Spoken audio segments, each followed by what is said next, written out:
Hey, all you cinema buffs out there, Nate here with my third installment of my summer review series, and today we are doing Point Break. So I brought Dennis along on this one, just because I think we both have, a lot of viewpoints on Point Break. I think we have some history with it. What is your history with the movie? What do you think of it? Where do you stand? Well, Point Break is one of the action movies that I grew up on. Watch anytime it was on TV, no matter what part it was in the movie, I'd usually sit there, watch it 20, 30 minutes. It was just one of those movies that was always on, and I've always enjoyed, even to this most recent viewing. I think that this is just a good, fun action movie that we don't really get too many of nowadays. It seems like the money that they used to pour into movies like this, they just pour into franchises. So yeah. I like seeing a good old-fashioned action movie like this one.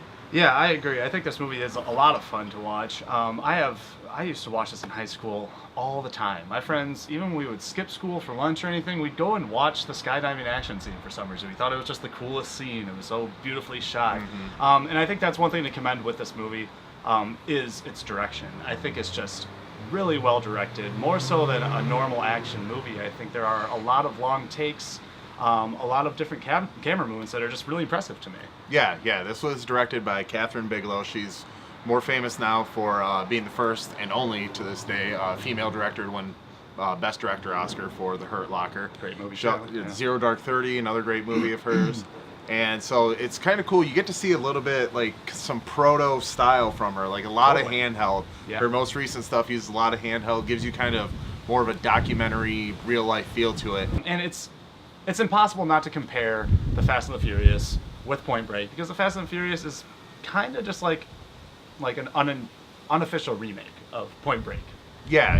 Instead of surfing, it's street racing. I think any, in too deep undercover movie is kind of based off this. Yeah. No matter what it is, even if it's, allegedly based on a true story and they show these old spy movies, things like that.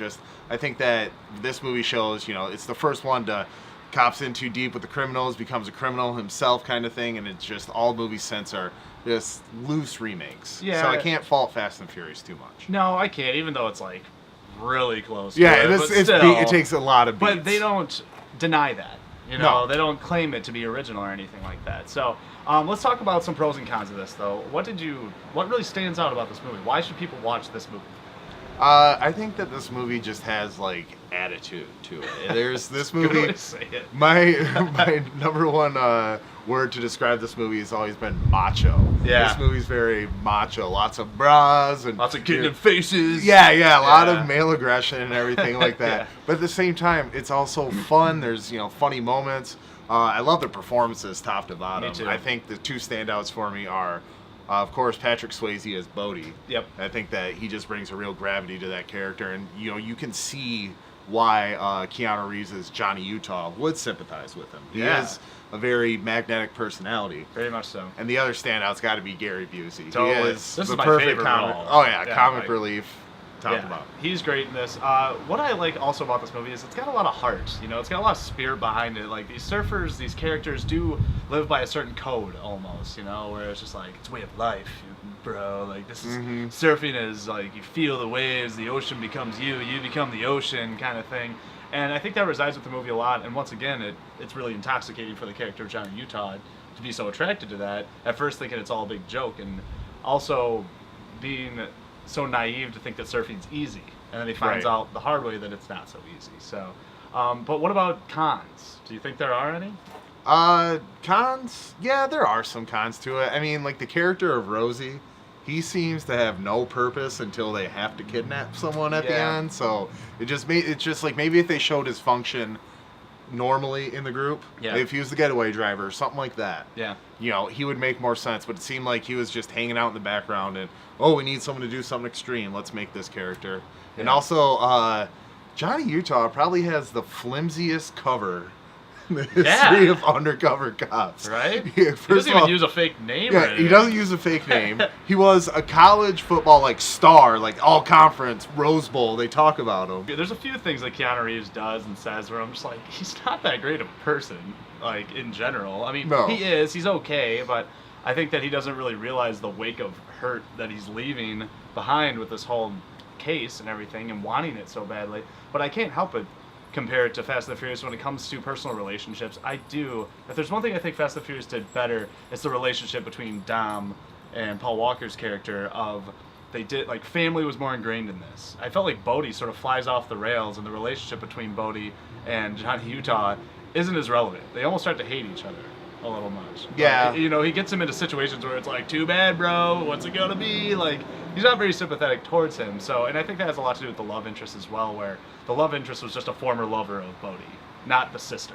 Right. I feel like, you know, to compare these two movies, Fast and Furious, like Vin Diesel's character was the head of a family. Yeah. Whereas Bodhi, Patrick Swayze's character, was kind of like the leader of, maybe, I don't want to say a cult, but he was the leader of like outlaws. So Yeah.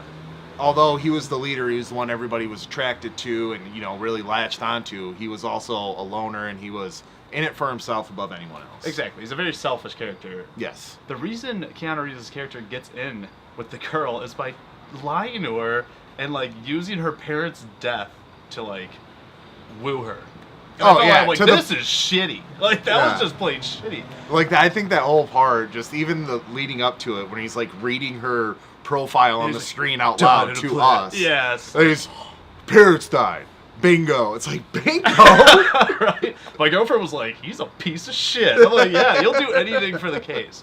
But these are smaller gripes. I do think that Point Break is still, like, especially over Fast and the Furious, it's just way more fun. It's like better done. Yeah, it's than better. Fast and The Furious. technical aspects of this movie are definitely superior. Oh, the stunt work. Yeah, is not so only cool. the chase sequence on foot, which we talked about before, but the skydiving sequence, So cool. the fight with the lawnmower. Yep. That part was like still like, I know this movie, I've seen it dozens of Yeah, times, yeah. but still that part just like, come on Johnny, come on, get out of it, get Yeah. out of it. I know you know he's going to, but you still, it's like, Oh yeah, God, when he's got it's his so face close to the blades, yeah, that's And, still pretty intense. I also like that it just leads, like, it doesn't lead you along, but it kind of holds your hand, but I'm okay with it. Like, it really is like, oh, wow, we found this hair sample. Let's go to the beaches and get hair. Okay, we found the right beach. Like, it's paced well. Yeah, there is cause and effect throughout the whole movie, And- so just each event chains into one another. Yeah, and there's some exposition in there, but I'm okay with it because the acting's so fun to watch. But I also just really want to give a shout out to Patrick Swayze of like how amazing of a stuntman he was. The skydiving scene